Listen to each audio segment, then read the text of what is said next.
Samal irratti mootummaan Oromiyaa lafa OMN dhaa fi fooqii kaasaa hedee Finfinneetti kenneef Finfinneetti lafa kennanii fooqii kaasuudha.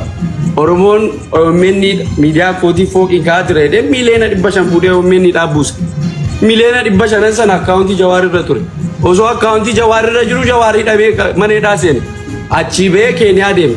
Ji'a lama dura biyya ture. Biyya keessan ture biyya akkasii hedee postotaa ture. Qarshii sana baafachuu gaafa deemu mootummaan galii godhatee jira brother. Sigalee gaafa kara hundaan mootummaan karaatti cufu Shimallis Abdiisaa karaatti cufu as deebi'ee qabsoo fakkeessee ol ka'e kitaaba barreeffamee gatame fudhatee ol ka'e jechuudha.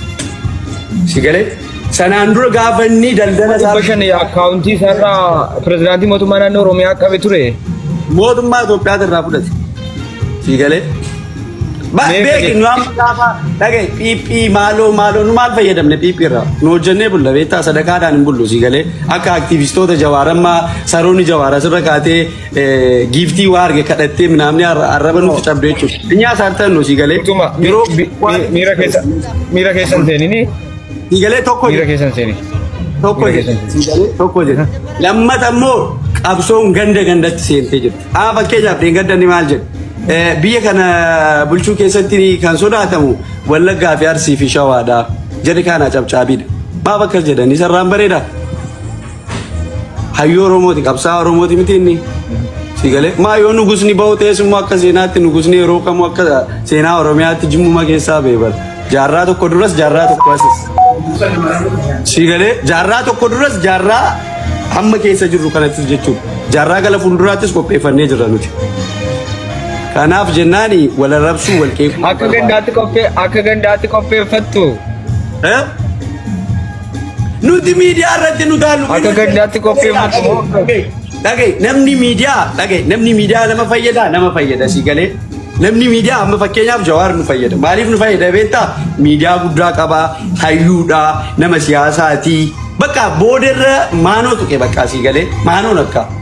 Nama maallaqa jaallatu ta'uu isaa beekame sigalee nama faayidaa dhuunfaa isaatiif fiigu ta'utu mul'ate itti beekame sigalee irraa mul'ate bakka maal galee ta'uuri Jawaariin waliin turan har'a eenyutu Jawaarii waliin jira sigalee gaafa akkasitti qarshii guuttatu gatee jechuudha har'a immoo gaafa wanti hundi harkaa fuudhamu deebi'ee qabsaa'aa ta'e maal galeessa waggaa lamas dura ajjechaan Oromiyaa keessa hin jiru indooma amma tasgabbaa dhufaa jira bara Wallagga keessatti maaltu ture Arsii keessatti maaltu ture Giddugala Shawaatti maaltu ture Gujii keessatti maaltu ture Jimman keessatti iddootti darbee maaltu ture sigalee beddellee fi mattuu gidduutti maaltu ture hin turre lolisni ummanni keenya dhumaan turre gaafa sana arraddaati jedhe bar mootummaan kun mootummaa Oromoo ta'e sigalee har'a maaf gaddeeme waan qabeenya harkaa guurameedha sigalee kana wanti nu aarsi kaleessa maanu cina dhaabbachuu dhiise nu hayyuu keenya kanaafi mee waan si gaafa galatoomii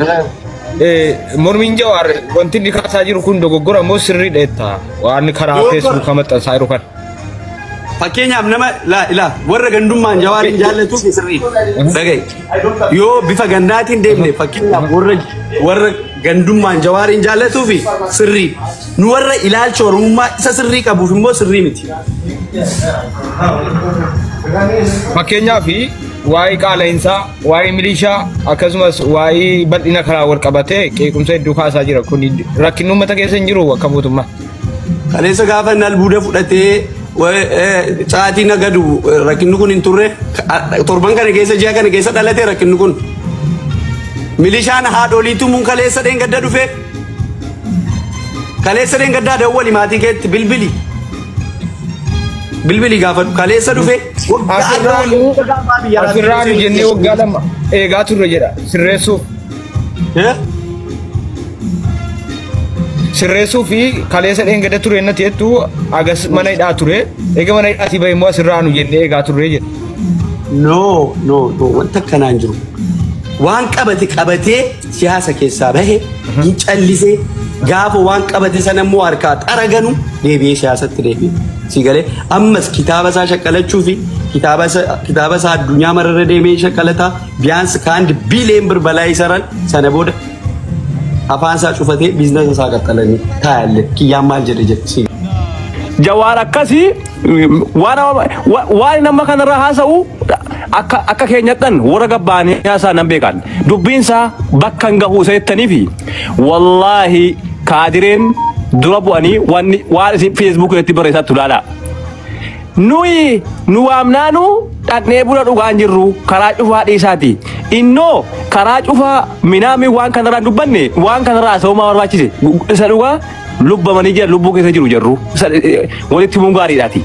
Kaadireen hojii ofii beekti milishaan hojii ofii beekti waan jedhi dalgaan ammoo ijaan argaarra. Ija keenyaan viidiyoodhaan suuraadhaan wal soboo tokko malee Jawaar aangoo isaa qofaaf deema akkasii deema jennee ituu kas ta'e fakkeenyaaf waan ijaan hin garre tokkorraa yoo kanaan haasofne rakkoon qabu aangoo isaatiif akka dubbataadha uummataa miti jenna. Fakkeenyaaf waan milishaa biyya keessaa gootu rakkoo deemaaru kana anis nan argaara isin warra jirtan kunis ni argaattan. Ammas waan milishaan godhattu argaa jirtanii? Waan gibiraan uummanni miskiinii taaru argaa jirtanii? Ituu argitanuu maaliif dabsitan? Abiyyi deeggaruun isuu waa biraati. Deeggaruun mirga isa dhugaa. Deeggaruun rakkoon qabu. Garuu rakkoon milishaan uummatarraan gahaaru waan viidiyoodhaan wanni gibiraa rakkoon uummanni keessa jiru waan ifatti viidiyoodhaan as bahee mul'ataaru isa dhugaa. Kanaafuu nuti biyya Arabaa teenyee maatii keenya gargaararraa kanarraa dubbachuun qabu Jawaarii. Indee Jawaar abbaa uummataati. Jara kanachi hin gahe Jawaari. Bakka namaa beekuun gaarii isa dhugaa. Namni kun nama kabajaati. Namni kun nama hojjetee hojii gaarii dabarse. Namni kun kabaja qaba isa dhugaa. Garuu uummanni ni akkas ta'ee fi waa meeqa cinqii meeqa rakkoo meeqa keessa dabarfatee akka dhufees gahe kun uummatichi rakkoo keessa jira. Rakkoo isa kana yoo hin dubbatin ana boorishaa dubbata milishaarra. Eenyuun dhagaa? Tokkummaa dubbata. Mubaaraktu dubbata. Warra keessa jiru kan dubbannaan uummanni dhagaa. Yoo Jawaar hin dubbatin akkanumatti immoo callisee ilaaleennaan milishaan uummataa fixxu haadha hiyyeessaa harukuttu nama guddaa nama xiqqaa hareebdu yoo jettan rakkoon qabu isa dhugaa callisee ilaalu.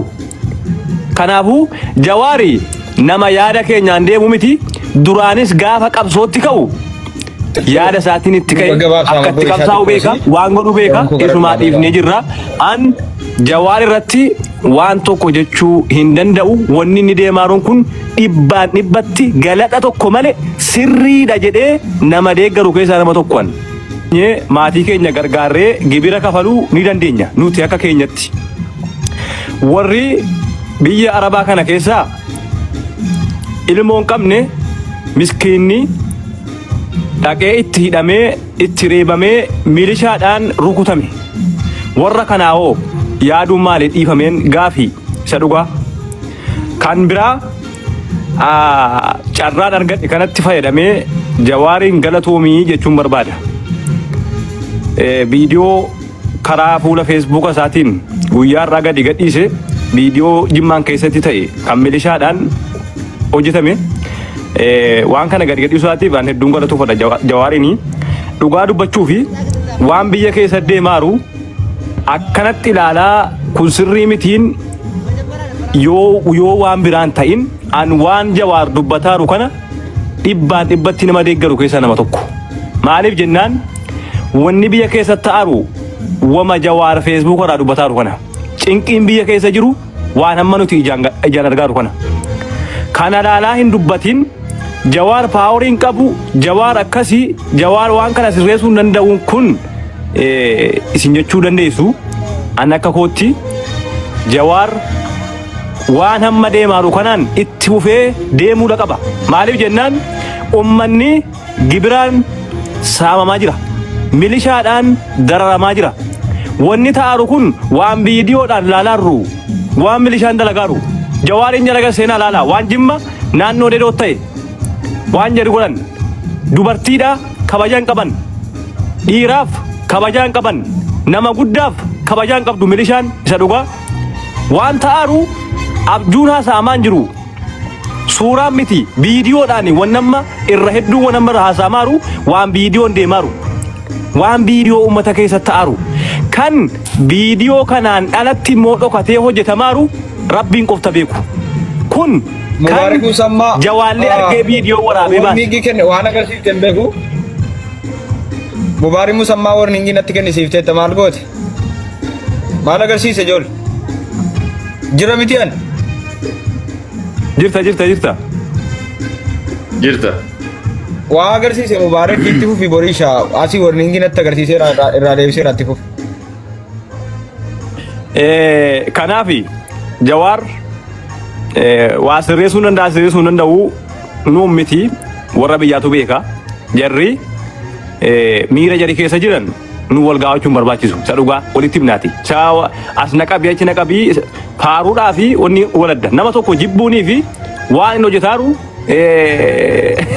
ilaaluun dirqama maal hojjetaaraan monii dalagaaru eessa gaaraan gaafin qabu isa jarumaan isa warra biyyaati garuu dhugaan jirtu waan milishaan dalagaattu saamichi biyya keessaa ta'aru jamaa wallahi miskiinni osoo danda'ee biyyattii keessaa bakka itti baafatu qabaate miskiinachi keessaa baafachuun rakkataara.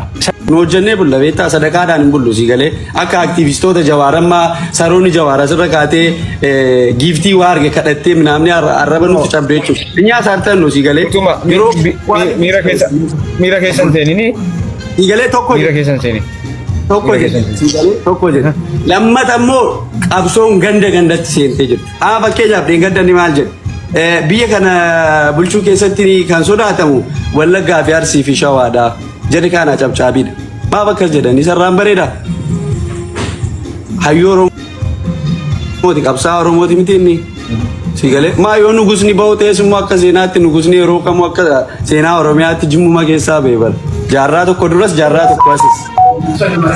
Si galee jaarraa tokko duras jaarraa amma keessa jirru kanattis jechuudha. Jaarraa gala fuulduraattis qopheeffannee jirra nuti. Kanaaf jennaani wal arrabsuu wal qeequu. Akka gandaatti qopheeffattu. Nuti miidiyaa irratti nu taallu. Akka gandaatti qopheeffattu. Dhagaye namni miidiyaa nama fayyada si galee. Namni miidiyaa amma fakkeenyaaf Jawaar nu fayyada. Maaliif nu fayyada beektaa? Miidiyaa guddaa qabaa, hayyuudha, nama siyaasaati. Bakka boodarra maanoo tuqe bakka si galee maanoon akka nama maallaqa jaallatu ta'uu isaa beekame si galee nama faayidaa dhuunfaa isaatii fiigu ta'utu mul'ate itti beekame si galee irraa mul'ate bakka maal galee ta'uu Jawaariin waliin turan har'a eenyutu Jawaarii waliin jira si galee gaafa akkasitti qarshii guuttatu gatee jechuudha. Har'a immoo gaafa wanti hundi harkaa fuudhamu deemee qabsaa'ate maal galeessa waggaa lama dura ajjechaan Oromiyaa keessa jiru indooma amma tasgabbaa dhufaa jira bara. Wallagga keessatti maaltu ture? Arsii keessatti maaltu ture? Giddugala Shawaatti maaltu ture? Gujii keessatti maaltu ture? Jimman keessatti iddoo iddootti darbee maaltu ture? Si galee? Beddellee fi mattuu gidduutti maaltu ture? Hin turre lolisni uummanni keenya dhumaan turre? Gaafa sana arraddaati jedhe bara. Mootummaan kun mootummaa Oromoo ta'edha si galee har'a maaf gaddeeme waan qabeenya harkaa guurameedhaaf si galee. Kana wanti nu aars kaleessa maanu cina dhaabbachuu dhiise nu hayyuu keenya. Kanaafi mee waan si gaafa galatoomii mormiin Jawaar wanti inni kaasaa jiru kun dogoggora moo sirriidha jettaa waan karaa feesbuuk maxxansaa jiru kana.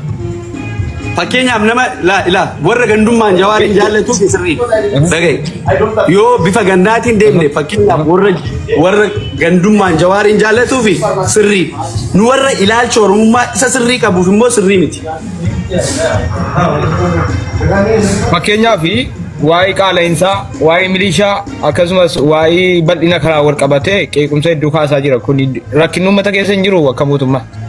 Kaleessa gaafa inni albuuda fudhatee caatii nagadu rakkinni kun hin turre torban kana keessa ji'a kana keessa dhalate rakkinni kun. Milishaan haadholiitu mun kaleessa dheengadda dhufe. Kaleessa dheengaddaa dawwali maatii keetti bilbili. Bilbili gaafa kaleessa dhufe. Asirraan jennee waggaa lama eegaa turre jedha sirreessuuf. Sirreessuu fi kaleessa dheengadda ture natti jettu agas mana hidhaa ture eega mana hidhaatii bahe immoo asirraanu jennee eegaa turre jedha. No wanta akkanaan jiru. Waan qabatee siyaasa keessaa bahe hin callisee gaafa waan qabate sana immoo harkaa xaraganu deebi'ee siyaasatti deebi'e. Si galee ammas kitaaba isaa shaqqalachuu fi kitaaba isaa addunyaa mararra deemee shaqqalataa biyaansi kaandi biileen birbalaa isaran sana booda afaan isaa cufatee biizinasa isaa qaxxalanii. Abiyyi deeggaruun isu waa biraati. Deeggaruun mirga isa dhugaa. Deeggaruun rakkoon qabu. Garuu rakkoon milishaan uummatarraan gahaaru waan viidiyoodhaan wanni gibiraa rakkoon uummanni keessa jiru waan ifatti viidiyoodhaan as bahee mul'ataaru isa dhugaa. Kanaafuu nuti biyya Arabaa teenyee maatii keenya gargaararraa kanarraa dubbachuun qabu Jawaari. Inde Jawaar abbaa uummataati. Jara kanatti hin gahe Jawaari. Bakka namaa beekuun gaarii isa dhugaa. Namni kun nama kabajaati. Namni kun nama hojjetee hojii gaarii dabarse. Namni kun kabaja qaba isa dhugaa. Garuu uummanni ni akkas ta'ee fi waa meeqa cinqii meeqa rakkoo meeqa keessa dabarfatee akka dhufees ga'e kun uummatichi rakkoo keessa jira. Rakkoo isa kana yoo inni hin dubbatin ana boorishaa dubbata milishaarra. Eenyuun dhagaa? Tokkummaa dubbata. Mubaaraktu dubbata. Warra keessa jiru kan dubbannaan uummanni dhagaa. Yoo Jawaar hin dubbatin akkanumatti immoo callisee ilaaleennaan milishaan uummataa fixxu haadha hiyyeessaa rukuttu nama guddaa nama xiqqaa hareebdu yoo jettan rakkoon qabu isa dhugaa callisee ilaalu. Kanaafuu Jawaari nama yaada keenyaan deemu miti. Duraanis gaafa qabsootti ka'u yaada isaatiin itti ka'e akka itti qabsaa'u beeka waan godhu beeka isumaatiif ni jirra. An Jawaar irratti waan tokko jechuu hin danda'u. Wanni inni deemaaruun kun dhibbatti galata tokko malee sirriidha jedhee nama deeggaru keessaa nama tokkoon isa dhugaan isin hima. Dhibbatti. Hayye. Xiqqoo dhuga gabaabsii yaada sirriidhuma kaasaa jirta. Garuu yeroon baay'ee natti dhiphachaa waan deemaa jirtuuf hin jedhe. Ani fitadheetiin jira. Ani sirumattuu yaada amma waa'ee gibira irrattiin waa'ee kiyyaa irratti gad deebi'ee sagama kootii kanumaan fideeraan galatooma. Adeemsi kiyyaa akkasiin taanedha. Mootummaatti kan kaalte yaada faallaadha.